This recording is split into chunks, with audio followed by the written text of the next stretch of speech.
আমাদের মহিলাদের নামাজ সম্পর্কে সংক্ষিপ্ত বিবরণ দিলে মুনাসিব হয়।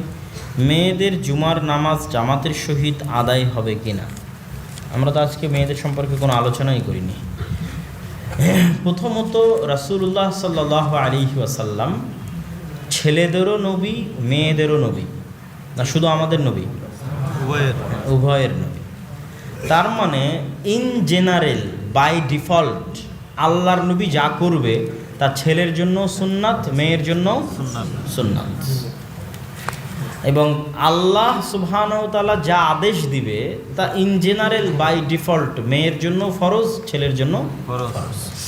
সালাত, সিয়াম, হজ, যাকাত সহ আর যা আছে, এবং রাসূল সাল্লাল্লাহু আলাইহি ওয়াসাল্লাম যা সুন্নাতের প্রতি আমল করতেন, সুন্নাত, নফল, সুন্নাত সালাত, সুন্নাত সিয়াম, ঠিক আছে, নফল সিয়াম, নফল দান, তার প্রত্যেকটা কি ছেলের জন্য খাস আর মেয়ের জন্য নয়, এরকম আছে? সব ছেলে এবং মেয়ের জন্য সমান। ততক্ষণ পর্যন্ত মেয়েকে আলাদা করা যাবে না যতক্ষণ না স্পেশালি আল্লাহর নবী মেয়েদের বিষয়ে কোনো হুকুম এবং আহকাম, এবং আল্লাহ সুবহানাহু ওয়া তাআলা মেয়েদের বিষয়ে কোনো হুকুম এবং আহকাম আলাদা না করে দিচ্ছে। তাহলে আলাদা করতে চাইলে আলাদা করার প্রমাণ থাকতে হবে, এক হওয়ার প্রমাণ লাগবে না। কেন এক হওয়াটা ইন জেনারেল বাই ডিফল্ট। প্রমাণ লাগবে কোনটার বলেন তো? জোরে বলেন, কোনটার প্রমাণ লাগবে? আলাদা। তাহলে আপনি যদি বলতে চান মেয়েদের সিজদা এরকম হতে হবে, এরকম নয়, তাহলে আলাদার প্রমাণ দিতে হবে। আর যদি আলাদার প্রমাণ না থাকে তাহলে বাই ডিফল্ট আল্লাহর নবী যেমন সিজদা করেছে তেমনই সিজদা করবে মেয়েরা। জি, মেয়েরা ঈদের সালাতে জামাতে যেতে বাধ্য, জুমার সালাতে যাওয়া উচিত।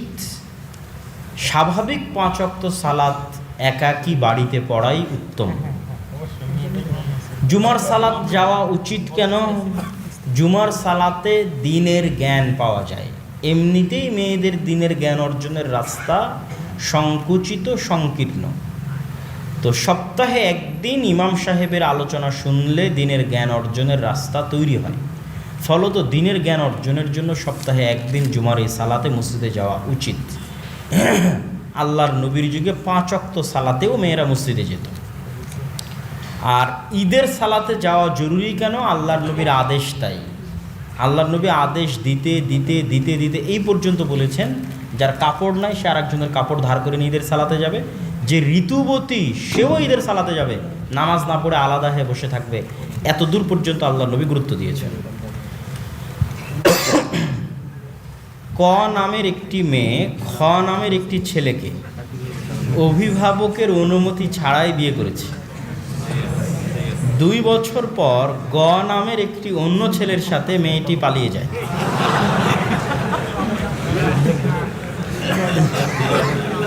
ইদ্যত ছাড়াই এমন দ্বিতীয় বিয়ে বৈধ করতে করণীয় কি?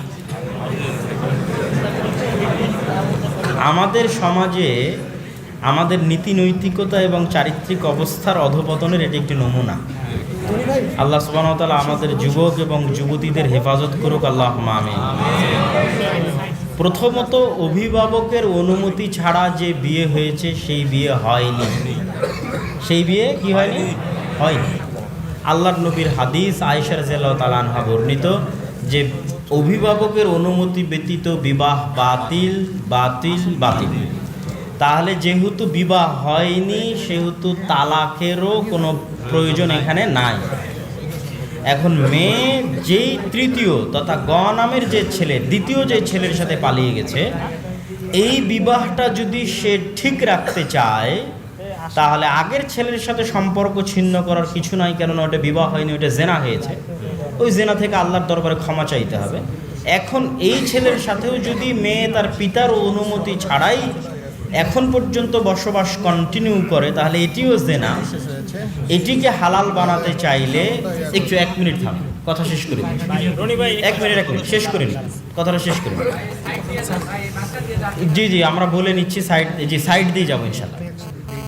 মেয়ের পিতার অনুমতি নিয়ে একটু থাম, যদি কেউ সেমিনার আয়োজন করতে চায় সমস্যা নেই, আমরা একটু পরে কথা বলতেছি। মেয়ের পিতার অনুমতি নিয়ে নতুন করে বিবাহ পড়াতে হবে। 2 জন সাক্ষীর উপস্থিতিতে, মেয়ের পিতার উপস্থিতিতে বিবাহ পড়াতে হবে। যদি মেয়ের পিতা রাজি না হয় এবং মেয়ের পিতা জীবিত থাকে, তাহলে এটিও জেনার সম্পর্ক এবং সে জেনার সম্পর্ক কন্টিনিউ করতেছে।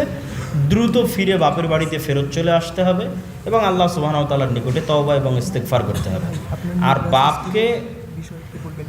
আর বাপকে বোঝানোর চেষ্টা করতে হবে, যদি মেয়ে চায়, বাপ রাজি হলে বিবাহ বিশুদ্ধ হবে। নতুন করে এই দ্বিতীয় ছেলের সাথে বিবাহ দিতে হবে। আগের বিয়েও হয়নি, দ্বিতীয় বিয়েও হয়নি, যেহেতু আগের বিয়ে হয়নি সেহেতু তালাকেরও কোনো প্রশ্ন নাই।